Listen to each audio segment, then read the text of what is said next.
National Museums Scotland and partners have developed the National Museum of Rural Life, previously known as the Museum of Scottish Country Life, which is based at Wester Kittochside Farm, lying between the town of East Kilbride in South Lanarkshire and the village of Carmunnock in Glasgow. Creation of the museum. The project, opened in 2001, cost more than £9 million and was made possible through partnership between the National Museums of Scotland, the National Trust for Scotland, the Heritage Lottery Fund, the European Regional Development Fund, South Lanarkshire Council, Scottish Natural Heritage and a number of private funders. The National Museum of Rural Life has greatly extended the work of the former Scottish Agricultural Museum, founded in 1949, latterly located within the Royal Highland Showground at Ingliston, west of Edinburgh. The completed National Museum of Rural Life features a 50,000 square foot museum and visit centre, the Georgian buildings of Wester Kittochside Farm, the species-rich fields and hedgerows around it, and a 24 hectares events area.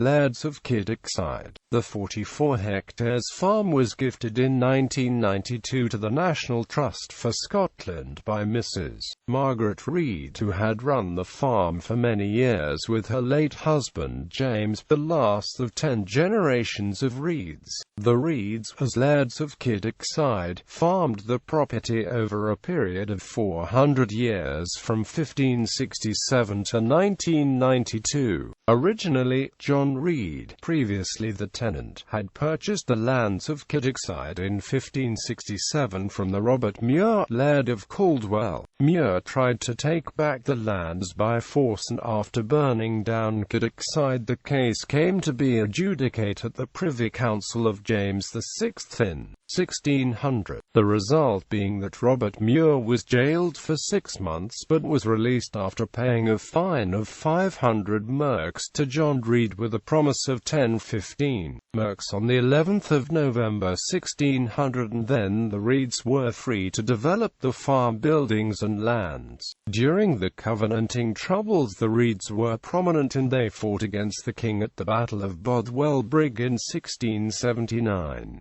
At one point in the battle, the Kilbride parish flag was taken by the enemy, and James Reid fought his way to its rescue, ripping it off its pole and wrapping it around his body as he ran with it. His brother John was captured and would have been sent to the West Indies as a slave if it were not for the intervention of the Duke of Hamilton. John was jailed for about 6 years and then returned in less violent times to manage Wester Kittochside Farm. The Laird's House, the fine Georgian dwelling house, was built in 1782-4 and cost £45 and 12.7, not an inconsiderable sum for the time, paying for a laird's home of almost miniature classical country house appearance. An extension to the house was built in 1906, allowing for remodeling of the interior layout. Electricity was installed in the 1950s, replacing the use of oil lamps and candles.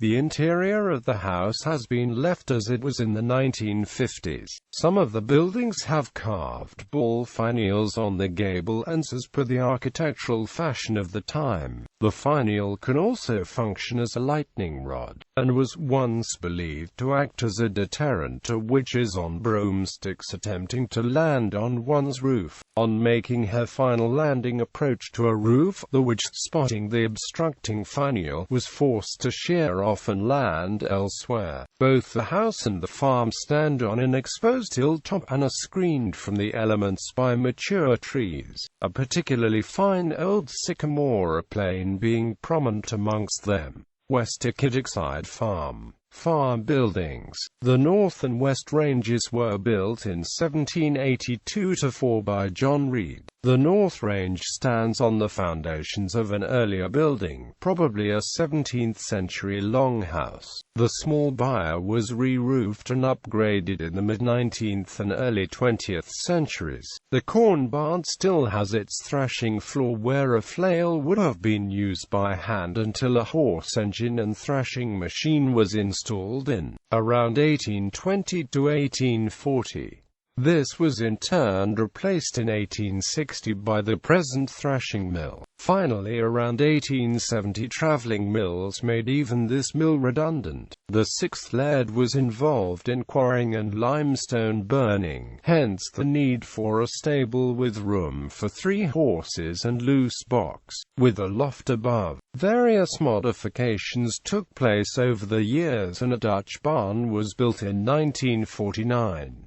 Dairying ceased in 1980 and the farm turned to raising beef cattle until 1992 when the National Trust for Scotland took over the running of the farm operations. Horse enginage. In the very rare survival of a horse mill, engine at Wester Kittochside has been professionally excavated and restored to working condition. It had been used to drive farm machinery, such as the winnowing machine in the corn barn which removes the husk from grain, powered via a rotating horizontal axle drive from the gin. As already stated, prior to using horse-driven machines, a flail was used by the farm workers to separate the grain from the husk, the flail itself being a wood pole with a smaller pole linked at the end via a chain or leather thong. Another door opposite the existing barn or used to provide sufficient wind to separate the grain from the chaff or seed husks.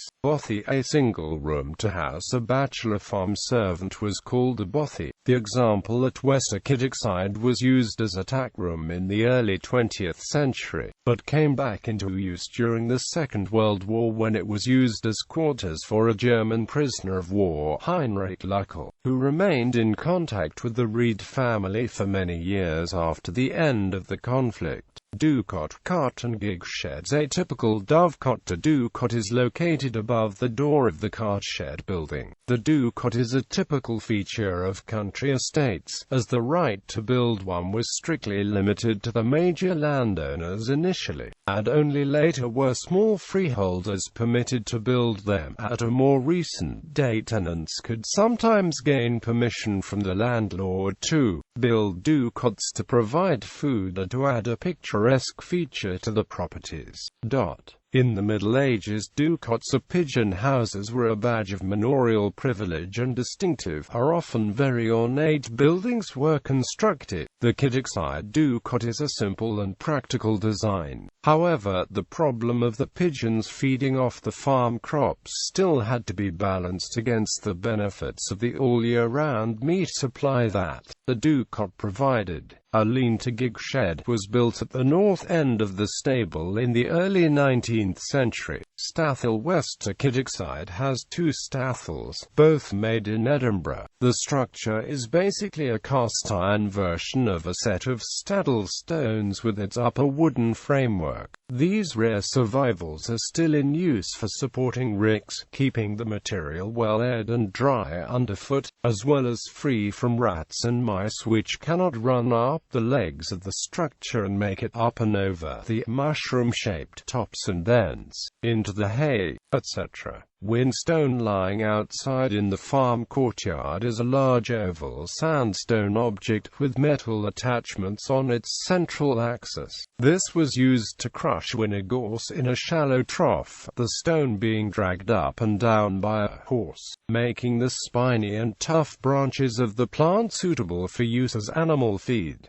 It was normally only used when other sources of feed were lacking. Field names. An interesting survival and a source of historical information is the record of field names from the 1858 farm map, giving us such names as Buckens, Longcroft, Shortcroft, Greenlawford, Fowslands, Keyspark, etc. The meaning of these names are explained in the Laird's house, where an exhibition room is dedicated to the history of the Reed family and their farm. style gateposts. Sandstone-style gateposts are found at the bottom entry point to the Beaconsfield beside the pedestrian footpath. Such style gateposts were built with a series of downward-facing L-shaped grooves on one side and a matching concavity on the other gatepost. Wood bars could then be inserted across and parallel, giving a gate without a hinge. These are sometimes still found in the countryside at large, but they are almost always adapted to carry metal hinged gates. In some areas, wood rather than stone was used to construct this type of hingeless gatepost. Rig and furrow. The familiar rig and furrow marks in the Beaconsfield are exceptionally well preserved due to the fact that heavy machinery was rarely used here. These marks represent the way in which earth was built along the center of a long strip, a rig of land with drains of furrows at either side. This is how crops were grown up until the 17th century, before enclosure with hedges and fences took place, as well as great social changes, improved farm machinery, etc., all of which altered the way in which fields were ploughed and managed. Archaeology. As part of Scottish Archaeology Month in September 2005, 50 volunteers took part in a field-walking exercise to the SW of Wester Kittochside farm. An area of 110 by 20 meters was gridded out in 10 meters squares, and the volunteers spent 5 minutes in each grid collecting all the visible artifacts.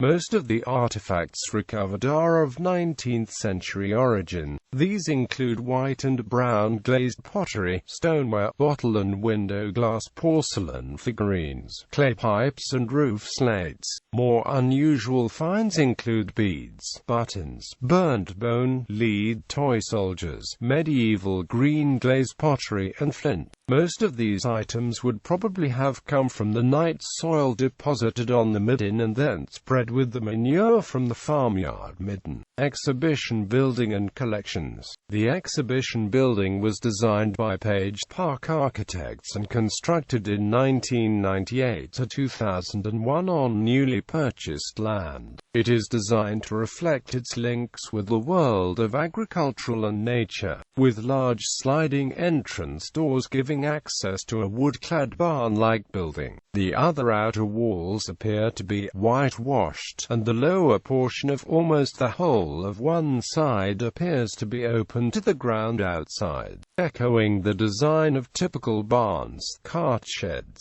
etc. The three main themes to the museum are land, tools and people. Many of the artifacts and equipment originally came from the existing museum at Ingliston. Others came from an operational traditional working farm, as well as items which were donated and some which were specific acquisitions. The displays illustrate how people lived and worked the land in the past, and how this helped shape the countryside which we see today.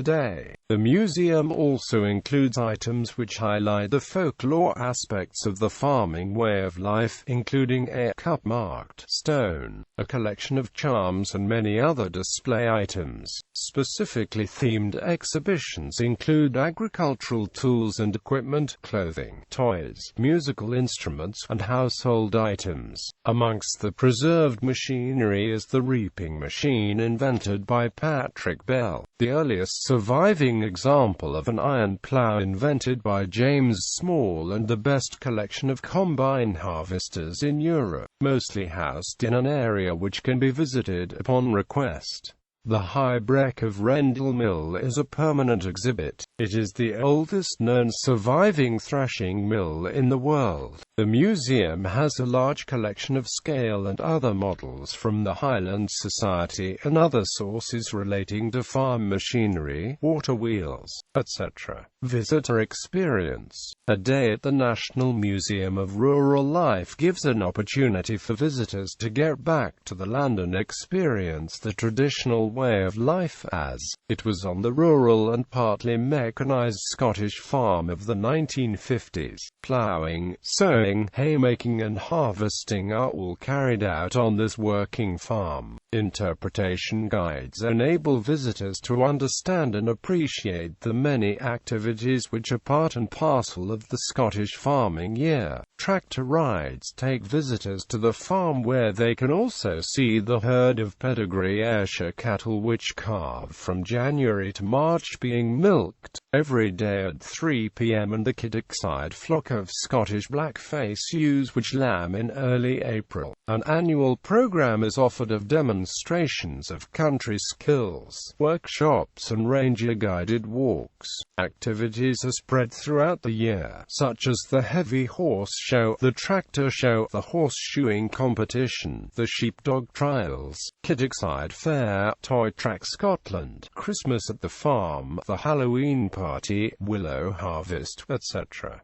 Kittochglen and Phillips Hill Mill. Below the exhibition building is the glen through which the Kittoch water runs, previously powering the grain mill which stood on the further bank of the Kittoch water. The mill cottage still stands and the weir is visible further up the glen looking towards the road bridge. It had a cast iron wheel, providing a direct link with the MOSRL and its collection of wheelwrights patterns for water wheels exhibited in the land gallery of the exhibition building. Education. The museum provides a national educational resource on countryside practices, biodiversity, the environment, traditional and more recent farming methods involving pesticides and fertilizers, topical issues, etc. It focuses on the long history of agriculture in Scotland and on the lives of those who lived and worked in the countryside. Views in and around Kittochside.